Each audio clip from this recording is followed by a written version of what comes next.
The space around Thessia Prime burned with orange fire. Korthax warships, black as the void between stars, rained death upon the beautiful blue world below. The planet's crystal cities cracked and fell under the endless bombardment.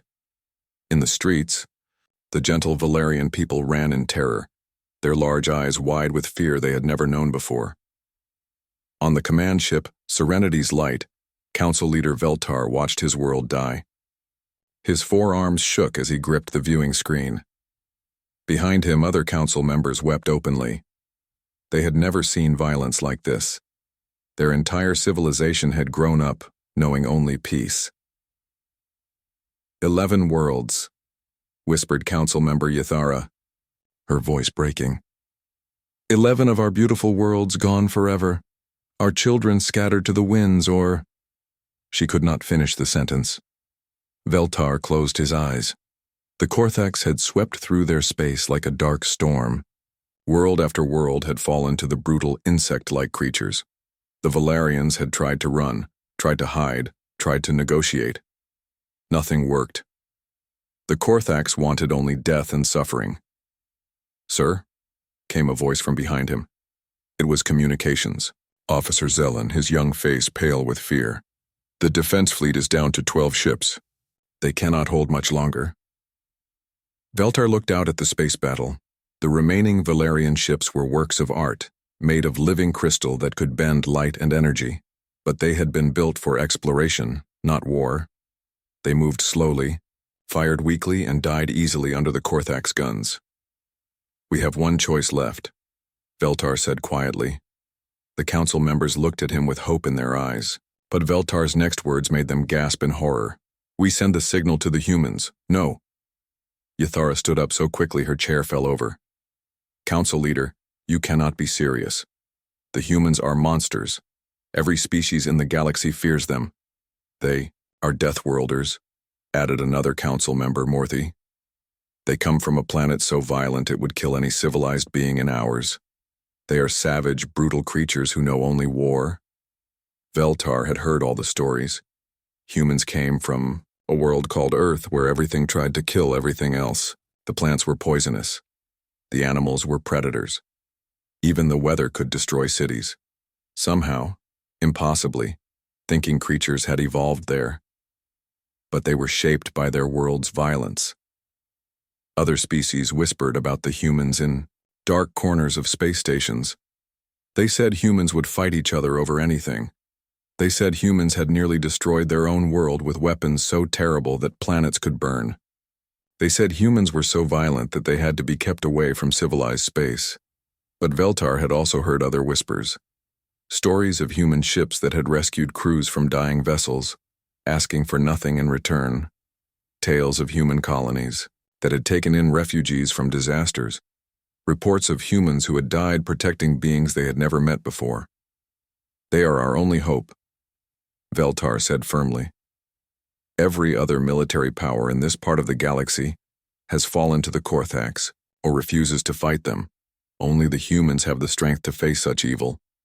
"But what if they are worse than the Korthax?" Yathara asked.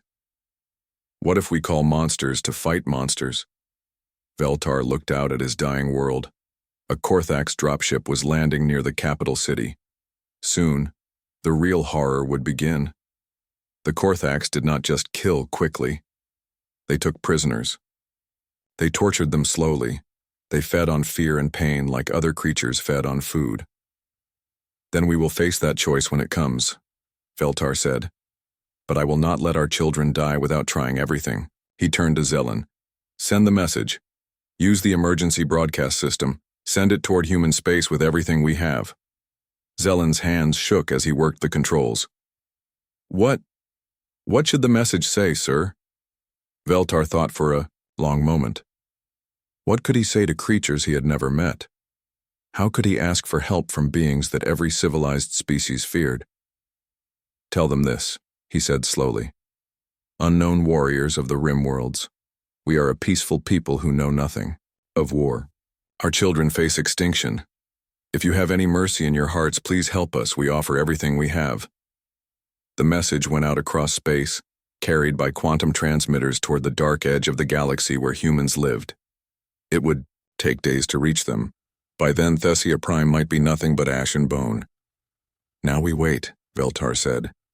"And if they do not come," asked Morthy, "then we die knowing we tried everything." Far away on the red planet humans called Mars, Admiral Han-Sol Kim stood in the command center of the Terran Colonial Defense Force. The room buzzed with quiet activity as officers monitored the space around human territory. Mars had been transformed from a dead world into a fortress, the heart of human military power. Han-Sol was a tall man with gray hair and kind eyes that had seen too much war.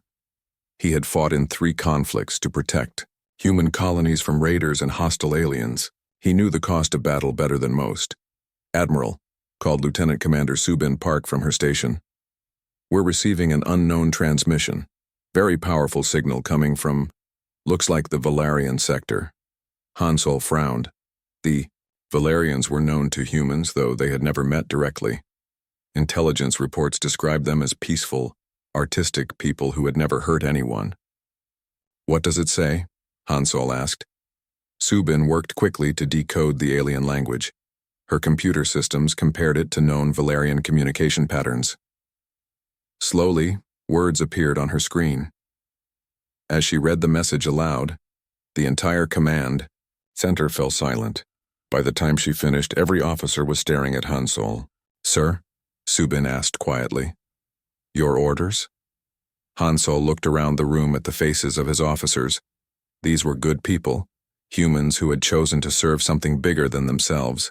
They had families, hopes, dreams. He was about to ask them to risk everything for aliens they had never met. But as he thought about the message about children facing extinction while their parents could do nothing, his choice became clear. "Contact all fleet commanders," Han-Sol said, his voice carrying to every corner of the room. "Tell them to prepare for immediate deployment. We're going to war." The room erupted in activity as officers rushed to carry out his orders. In 12 hours, the largest human fleet ever assembled would begin moving toward Valarian space. The Deathworlders were coming. The shipyards of Mars had never seen anything like it. Hundreds of vessels of every size and shape moved through space like a metal river. Battleships longer than city blocks drifted alongside small, fast corvettes. Transport ships loaded with supplies followed massive carriers filled with fighter craft. Admiral Han-Sol Kim stood on the bridge of his flagship, the Indomitable, watching the fleet form up around him. In just 72 hours, they had gathered 847 ships. Every human colony had sent what they could. Some sent entire battle groups. Others sent single ships crewed by volunteers. "Fleet status report," Han-Sol said to his aide, Captain Do-Hyun Lee. Do-Hyun looked at his tablet and read off the numbers. 847 ships total, sir. 200 combat vessels, 300 support ships, and the rest are EO. Medical, supply, and transport craft. Total crew, 400,000 personnel. Han-Sol nodded. It was the largest fleet humans had ever put together. But according to intelligence reports, they were still heavily outnumbered. The Korthax Empire had thousands of ships spread across dozens of star systems. "What about our special editions?" Han-Sol asked. "The New Dawn finished her conversion 6 hours ago," Do-Hyun replied. "Medical Admiral Yeon-Soo Kang has turned her into the most advanced mobile hospital in known space. She can handle 50,000 patients at once." Han-Sol had made the decision to bring massive medical support because of what intelligence had learned about the Korthax. They did not just kill quickly. They took prisoners and tortured them for months or even years. Any rescue operation would find thousands of beings needing immediate medical care. "And our intelligence situation?" Intelligence Officer Min Ho Nam has been working around the clock, sir. The data is disturbing. Han-Sol had read the reports himself. The Korthax were unlike any enemy humanity had faced before. They were a hive mind species that literally fed on the suffering of other beings. They did not conquer worlds for resources or territory. They conquered them to create vast torture chambers where they could feed on fear and pain. Captain Wu Jin, CO reports the righteous fury is ready for battle, Do-Hyun continued. All weapon systems tested and operational. Commander Ji-Yoon Yoon's stealth squadron has completed their infiltration preparations. The stealth ships were Han Sol's secret weapon. Small, fast craft that could hide from most sensors. They would slip behind enemy lines to gather intelligence and strike at weak points. Ji-Yoon was the best stealth commander in the human fleet, a woman who could make her ships invisible even at close range. What about our ground forces? Colonel Tae-ho Shin has 40,000 Marines ready for deployment. They've been training for urban combat and civilian rescue operations. Wing Commander So-Young Lim has 300 fighter squadrons ready to launch. Han Sol walked to the main viewing window and looked out at the fleet. Each ship represented thousands of people who had volunteered for this mission. They all knew they might not return, but when the call had gone out for volunteers, more people had signed up than there were ships to carry them. The humans had learned something important during their violent history. War was sometimes necessary, but it should never be easy. It should never be undertaken lightly. And when it was fought, it should be fought not for conquest or glory, but to protect those who could not protect themselves. "Sir," came a voice from behind him. It was Lieutenant Commander Subin Park, the officer who had first decoded the Valerian message. "We have new intelligence from the Valerian sector." Han Sol turned to face her. Subin's face was pale, and her hands shook slightly as she held her datapad. "What is it?" "Long-range sensors show massive Korthax fleet movements. They're not just attacking Thessia Prime anymore. They're moving toward the core Valerian colonies. Millions of civilians are trapped." Han Sol felt cold anger rise in his chest. Intelligence reports had described what happened when the Korthax took civilian populations. Mass torture facilities, breeding programs designed to create more victims, psychological experiments that broke minds for entertainment. How long until we reach the Valerian sector? At maximum hyperspace velocity, 14 days, sir. 14 days. In 14 days, millions of innocent beings might be dead or worse. Han Sol looked out at his fleet again. 800 ships against thousands. Humans against an enemy that had never known defeat. But humans had advantages the Korthax had never faced. They could think as individuals while still working as a team. They understood both mercy and ruthlessness. Most importantly, they knew the difference between the two. "Open a channel to all ships," Han Sol ordered. The communication system activated, connecting him to every vessel in the fleet. 400,000 people would hear his words. "This is Admiral Kim," he began, his voice calm and steady. "In 14 days we will arrive in Valerian space. We will face an enemy that has never been defeated, an enemy that feeds on the suffering of innocent beings, an enemy that believes mercy is weakness." He paused, looking out at the ships carrying so many brave souls. "They are wrong. Mercy is not weakness. It is strength under control. We go to war not because we love violence, but because we love peace enough to fight for it. We go not to conquer, but to liberate. We go not for glory, but for justice." Throughout the fleet, crews listened in silence. On the battleship Righteous Fury, Captain Wu Jin Seo nodded grimly as he prepared his weapon systems. On the hospital ship New Dawn, Medical Admiral Yeonsu Kang checked her surgical equipment one more time. In the fighter bays, Wing Commander So-Young Lim watched her pilots make final checks on their craft. "The enemy believes we are just another prey species," Han Sol continued. "They believe we will run when faced with their power. They believe we will abandon the innocent to save ourselves. Today, we will teach them that they are wrong about humanity." He took a deep breath before delivering his final words. "We are the species that chose to be better than our violent past without forgetting the strength that past gave us. We are the ones who stand between the darkness and the light. We are human, and we do not abandon those who call for help." The channel closed, leaving silence across the fleet. Then slowly, acknowledgments began coming in from every ship. 847 vessels confirming they were ready to face the impossible. As the fleet jumped into hyperspace, heading toward a war that would change the galaxy forever, Han Sol made a silent promise to the Valerian children he had never met. "Hold on," he whispered. "Help is coming." The human fleet dropped out of hyperspace at the edge of the Thesia system like a pack of wolves emerging from a dark forest. Admiral Hansol Kim stood on the bridge of the Indomitable, watching the tactical display with cold eyes. What he saw there made his jaw clench with barely controlled rage. Thesia Prime was dying.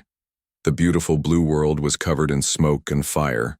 Orbital bombardment had turned entire continents into burning wastelands. Around the planet, massive Korthax ships rained destruction down on anything that moved. But it was not the planetary bombardment that filled Hansol with fury. It was what the Korthax were doing to the survivors.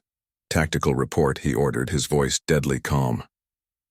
Lieutenant Commander Subin Park worked quickly at her station. "Sir, long-range sensors show approximately 300 Korthax vessels in the system. Most are focused on the planet, but they have scout ships throughout the system." "What about civilian populations?" Subin's face went white as she read her instruments. "Sir, the Korthax are herding survivors into collection points. They're loading them onto transport ships." Hansol knew what that meant. The Korthax did not take prisoners for ransom or labor. They took them to feed on their fear and pain. Every minute that passed meant more innocent beings were being loaded onto ships bound for torture facilities. "Any Valerian ships still fighting?" 17 vessels, sir. They're trying to protect evacuation sites, but..." Subin paused, watching her screen. "Sir, we're watching one die right now." On the main screen, a beautiful crystal ship shaped like a flower was trying to shield a group of refugee transports. Korthax fighters swarmed around it like angry insects. The Valerian ship's weapons were designed for mining asteroids, not combat. Its pretty crystal hull cracked and shattered under the enemy fire. "Sir," called Captain Do-hyun Lee from the communications station. "The Korthax have detected us. Their command ship is sending a transmission." "Put it on screen." The main display filled with the image of a Korthax commander. The creature looked like a giant insect crossed with a nightmare. Its 4 eyes glowed with hungry malice. When it spoke, its voice was like grinding metal. "Unknown vessels, you have entered space claimed by the Korthax Empire. Identify yourselves and prepare to be boarded. Any resistance will result in your slow death." The bridge of the Indomitable fell silent. Every human officer stared at the creature that had brought such horror to an innocent species. Hansol looked around at his crew, seeing the same cold determination in their eyes that he felt in his heart. "Open a response channel," he ordered. "Channel open, sir." Hansol stepped forward, making sure the Korthax commander could see him clearly. When he spoke, his voice carried the quiet menace of a predator that had finally found its prey. "This is Admiral Hansol Kim, of the Terran Colonial Defense Force. We are humans. We don't negotiate with those who prey on the innocent." The Korthax commander's eyes widened slightly. Even they had heard whispers about the Deathworlders from the galaxy's rim. "Surrender now," Hansol continued, "or be destroyed." The alien creature's mandibles clicked in what might have been laughter. "Foolish mammals. We are the Korthax. We have conquered 1,000 worlds. We will add your screams to our..." "All ships," Hansol said calmly, cutting off the transmission. "Open fire." What happened next would be talked about in military academies for centuries. 847 human ships opened fire simultaneously. Every weapon on every vessel targeted the Korthax fleet with computer-guided precision. The Yao, space around Thesia Prime lit up like a star going nova. Human plasma cannons, railguns, and missile systems poured death into the Korthax formation. In the first 30 seconds of combat, 200 enemy ships simply ceased to exist. On the Korthax command ship, Commander Thrak 9 stared in disbelief at his tactical displays. In his species' entire history, no prey race had ever struck first. No enemy had ever destroyed so many ships so quickly. "Impossible," he hissed to his subordinates. "These creatures fight like predators, not prey." But the humans were just getting started. Captain Wu Jin Seo's battleship Righteous Fury led a spearhead attack straight at the Korthax flagship. The massive human vessel was built like a flying fortress, bristling with weapons designed to crack planets. It charged through the enemy formation like a battering ram, its guns never stopping. Behind the main assault, Commander Ji-Eun-Yoon's stealth ships materialized inside the Korthak's rear guard. The enemy had never seen cloaking technology like theirs. One moment space appeared empty. The next, human frigates were firing point-blank into Korthak's engine sections. Wing Commander So Young Lim launched every fighter she had. 300 small craft streaked toward the planet, weaving between the massive capital ships. The human fighters were faster and more maneuverable than anything the Korthaks had faced. Their pilots had trained for years in the asteroid fields around human colonies, learning to fly through space filled with debris and obstacles. But the real shock came when the ground assault began.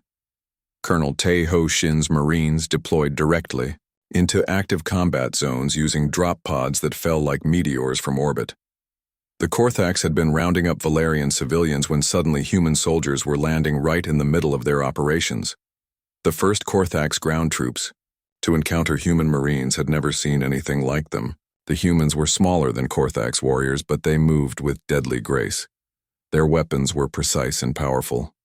Most disturbing of all, they threw themselves between the Korthaks and Valerian civilians with no regard for their own safety.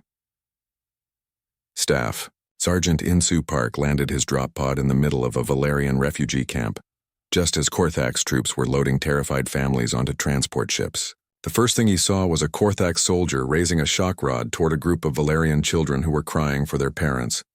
Insu's rifle spoke once. The Korthak soldier fell dead. Then Insu was moving, his squad behind him, placing themselves between the monsters and the innocents. "Civilians, stay down," he shouted in the Valerian language his suit's computer had learned from their initial message. "We're here to help." The sight of human soldiers literally throwing themselves between Korthak's weapons and Valerian families spread across the battlefield through communication networks. It was something the Korthaks could not understand. They had conquered hundreds of species, but none had ever protected the weak at the cost of their own lives. The space battle raged for 18 hours. The Korthaks fought with desperate fury, but they were facing something they had never encountered before. The humans combined high technology with primitive close combat instincts. They used advanced tactics with ancient warrior courage. As the last Korthak ship exploded in the cold vacuum of space, Admiral Han Sol Kim surveyed the aftermath.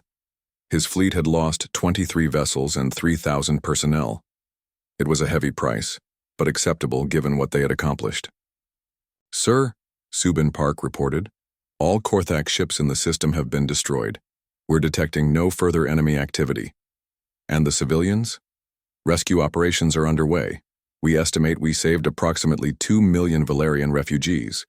Medical teams are already working with local doctors." Han Sol nodded, but his expression remained grim.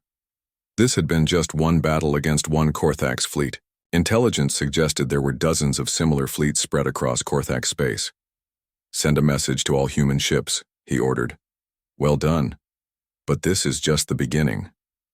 On the surface of Thessia Prime, Insu Park knelt beside a wounded Valerian child, applying medical supplies his suit had synthesized. The little being's large eyes looked up at him with wonder and gratitude. "Thank you," the child whispered in broken human speech learned from emergency broadcasts. Insu smiled behind his helmet. This was why they had come so far. This was why they would keep fighting. "You're safe now," he told the child. "The monsters are gone." But even as he spoke the words, Insu knew the war was far from over. Somewhere in the darkness of space, more Korthak's fleets were preparing for battle. The humans had drawn first blood. Now the real fighting would begin. 3 months after the liberation of Thessia Prime, the galaxy had learned to fear a new name: humanity. Admiral Han Sol Kim stood in the war room of the Indomitable, studying a holographic map of Korthak's space. Red dots marked enemy-controlled systems. Blue dots showed human positions. Green dots indicated recently liberated worlds. There were far more green dots than anyone had thought possible. "Strategic report," Han Sol requested from his intelligence officer, Min-Ho Nam. Min-Ho activated the display, showing fleet movements across dozens of star systems. "Sir, Operation Liberation has exceeded all expectations. We've divided our forces into 7 battle groups, each with specific objectives." The human fleet had grown since Thessia Prime. Word of their victory had spread across the galaxy, and dozens of species had sent ships to join the fight. The Valerians had converted their remaining vessels into hospital ships and supply craft. The crystal-based Jafari had contributed their advanced energy shields. Even the normally neutral, Tyrellian trade guilds had provided logistics support. Captain Jamin Hong's fast attack group has destroyed 47 Korthax supply convoys, Minho continued. Their hit-and-run tactics have forced the enemy to divert significant resources to protecting their supply lines. Han Sol nodded approvingly. Hong was a brilliant tactical commander who had learned to strike hard and disappear before the enemy could respond. His ships would appear at the edge of a system, destroy everything valuable, and vanish back into hyperspace before reinforcements could arrive. What about Admiral Song's Liberation Force? Admiral Hyojin Song has freed 6 star systems in the last month alone. Her combination of overwhelming firepower and surgical precision has allowed her to destroy military targets while keeping civilian casualties to nearly zero. This was what made human warfare different from anything the galaxy had seen before. They called it total war with humanitarian limits.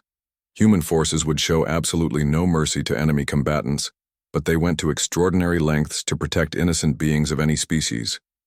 The results were unlike anything in galactic history. On every world the humans liberated, they found extensive torture facilities where the Korthax had been feeding on the suffering of prisoners. Human medical teams, led by personnel like combat medic Insu Park, worked tirelessly to heal both physical and psychological wounds.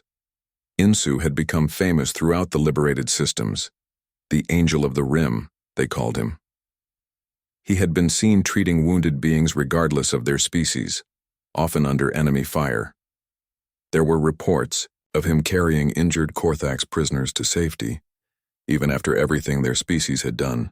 The Psychological Warfare Division has some interesting reports, Minho said, changing the display to show intelligence assessments. Specialist Da-Yun Quan had discovered something remarkable about the Korthax hive mind. Their collective consciousness was designed around the concept of predator and prey. Every species they had encountered before humans had fit neatly into the prey category. They ran when attacked. They begged for mercy. They could be broken through fear. Humans did none of these things. According to intercepted communications, Minho explained, the Korthax leadership is experiencing something they've never felt before: doubt. They cannot understand an enemy that is more violent than they are in battle but more compassionate to prisoners. The turning point had come at the Battle of Corvani Station.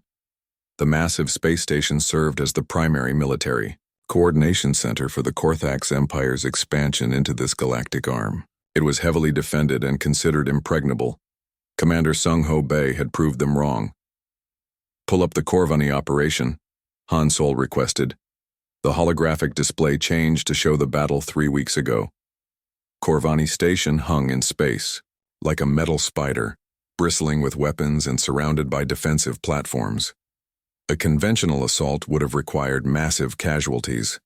Sung Ho had found a different way, using a combination of stealth technology and human boarding tactics. He had led a force of specialized Marines directly into the station's core. The Korthax had never faced an enemy that could think and act as individuals while still working as a perfect team. Their hive mind mentality made them predictable. Human unpredictability made them nearly unstoppable. The assault team had captured the station's central computer core, giving humans access to complete Korthax battle plans, troop movements, and supply schedules. More importantly, they had discovered the location of the primary Korthax breeding worlds, where millions of beings from conquered species were being held in conditions too horrible to describe. The intelligence from Corvani has allowed us to coordinate simultaneous strikes across 17 systems, Minho reported. We've rescued approximately 12 million prisoners in the last 2 weeks. But the cost had been heavy. Human casualties were mounting. Ships were being destroyed faster than they could be replaced. Entire marine companies had died holding evacuation sites while civilians escaped to safety. Han Sol looked at the casualty reports with a heavy heart. Each number represented someone who would never go home. A son or daughter, a parent or spouse, who had died far from their loved ones fighting for beings they had never met. "Admiral," came a voice from behind him. It was Captain Do-hyun Lee, his aide. "We have a priority transmission from Earth. Put it through to my private office." Han Sol made his way to his personal quarters, where a quantum communicator could maintain real-time contact with Earth despite the vast distance. The screen activated, showing the face of General Bo-ram Choi, the head of Terran Military Command. "Admiral Kim," the general said without preamble, "I'm getting reports from across human space. Your campaign is becoming more popular than any war in our history. Recruitment offices have lines around the block. Every shipyard is working triple shifts to build new vessels." "That's good news, sir, but I sense there's something else." General Choi's expression became grave. "There is. Long-range sensors have detected massive fleet movements in the core Korthax systems.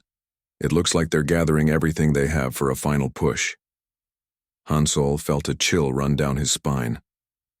If the Korthax were pulling back their forces from other sectors, it could mean only one thing. They were preparing for a decisive battle. "How long do we have?"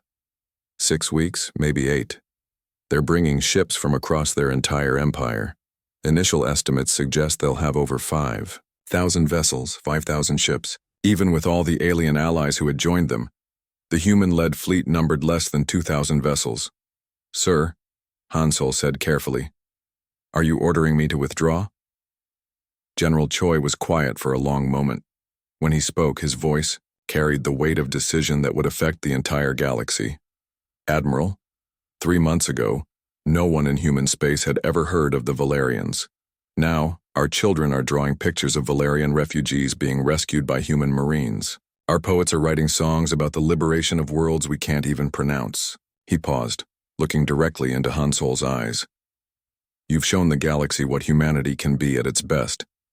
You've proven that strength and compassion are not opposites, but partners. The question now is whether we're willing to pay the price to finish what we started." Han Sol thought about Insu Park, treating wounded children under enemy fire. He thought about Sung Ho Bay leading Marines into impossible odds to save prisoners they had never met. He thought about the millions of beings across dozens of worlds who were free because humans had chosen to act.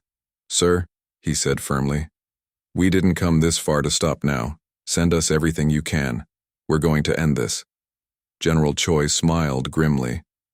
"I was hoping you'd say that. The largest fleet in human history is already on its way to you. Try not to die before it arrives." The transmission ended, leaving Han Sol alone with his thoughts. In 6 weeks, the largest space battle in galactic history would take place. The outcome would determine whether the Korthax Empire fell, or whether they would sweep across the galaxy in renewed fury. But as Han Sol looked out at the stars, he felt no fear. Humans had faced impossible odds before. They had learned something important during their long, violent climb from primitive savages to galactic protectors. Sometimes, the most important battles were the ones you fought, not because you could win, but because winning was the only acceptable outcome. The galaxy was about to learn what happened when humans decided that evil would not be tolerated, no matter the cost. The space around Mordak, the Korthax throne world, had become the largest battlefield in galactic history. Admiral Han Sol Kim stood on the bridge of the Indomitable, watching tactical displays that showed nearly 5,000 ships arranged in battle formation. The enemy fleet stretched across space like a dark metal sea, their ships bristling with weapons designed to break worlds. Facing them, the human-led Alliance fleet numbered just under 3,000 vessels. Ships from 47 different species flew together under human command. The beautiful crystal vessels of the Valerians sailed alongside the angular warships of the Jeffrey. Sleek Tyrellian cruisers kept formation with heavily armored human battleships.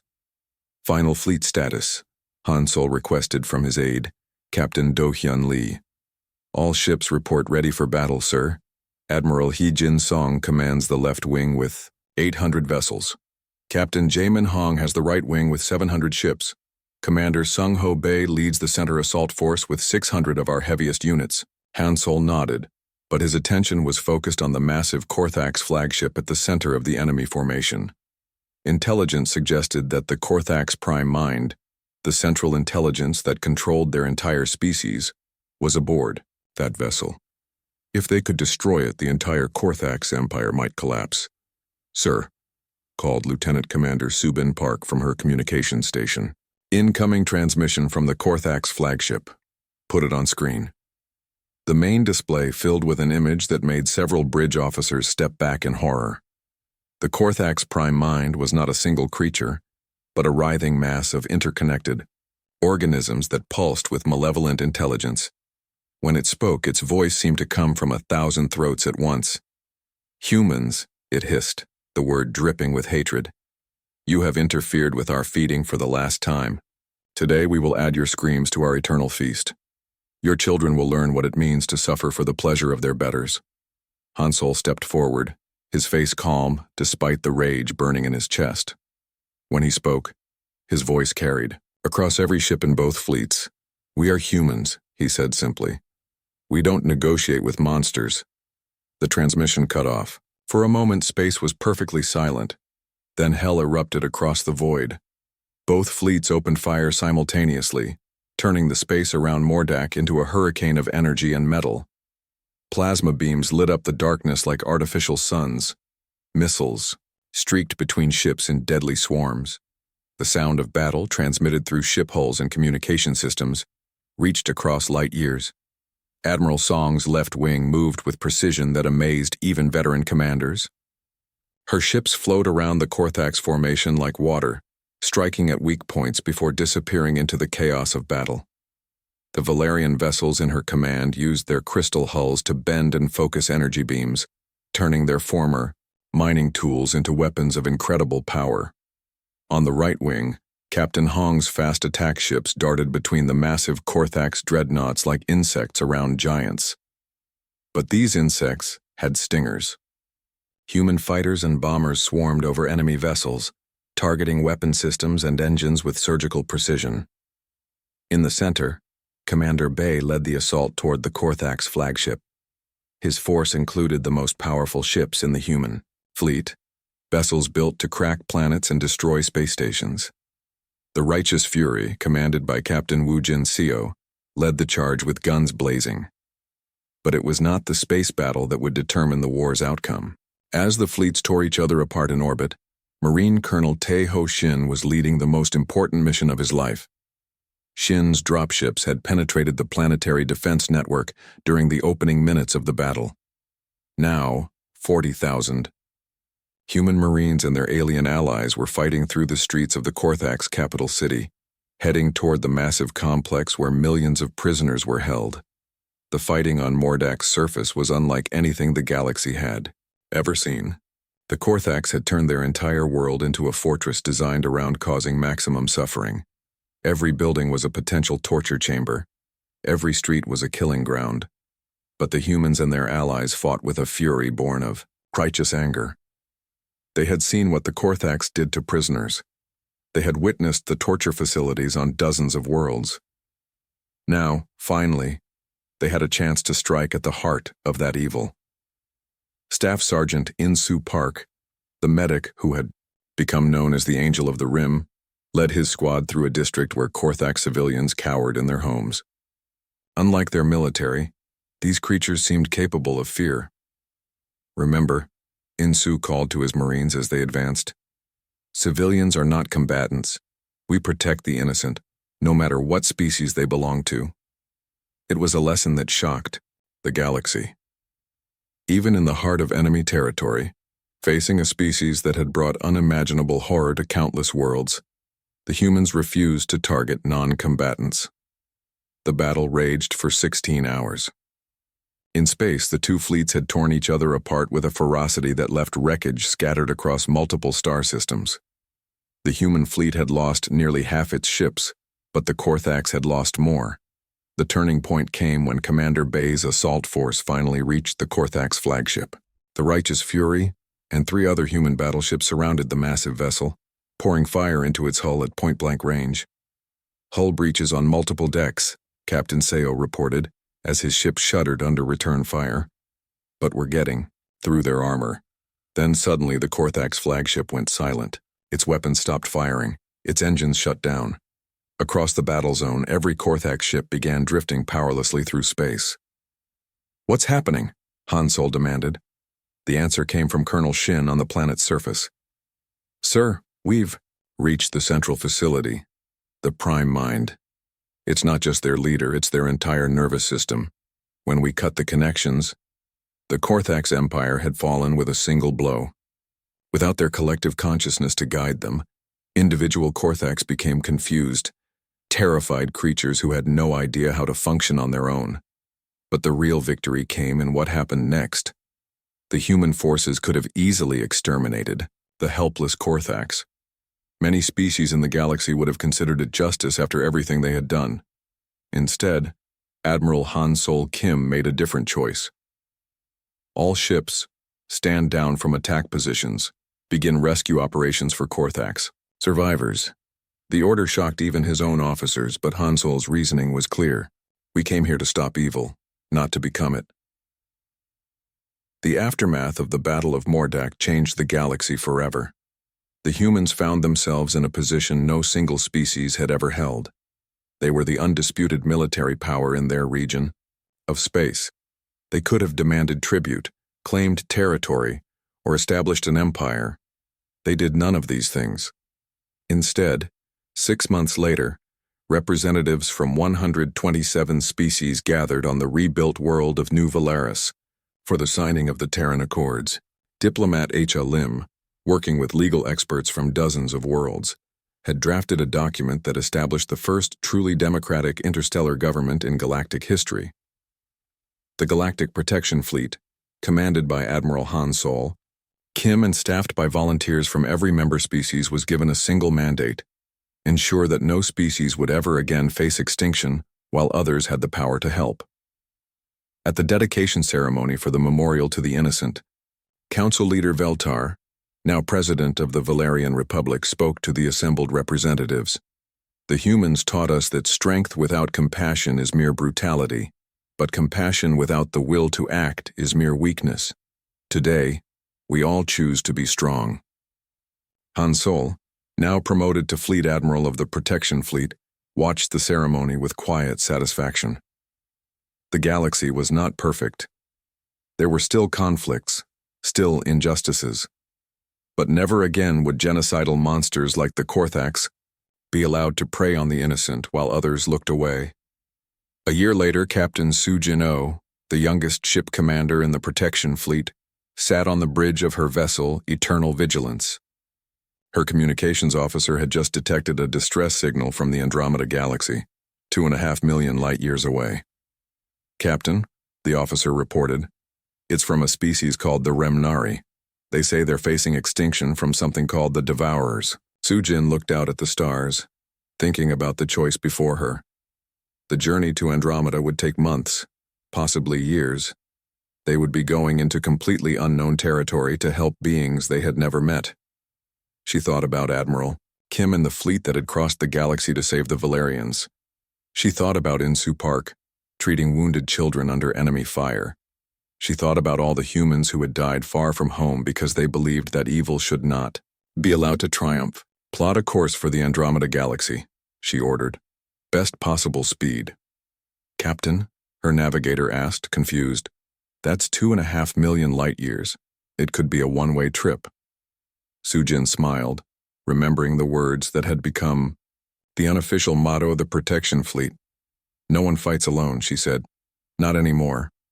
As the Eternal Vigilance and her escort fleet entered hyperspace, heading toward a distant galaxy where unknown beings faced an unknowable threat, the crew knew they carried with them more than just weapons and supplies.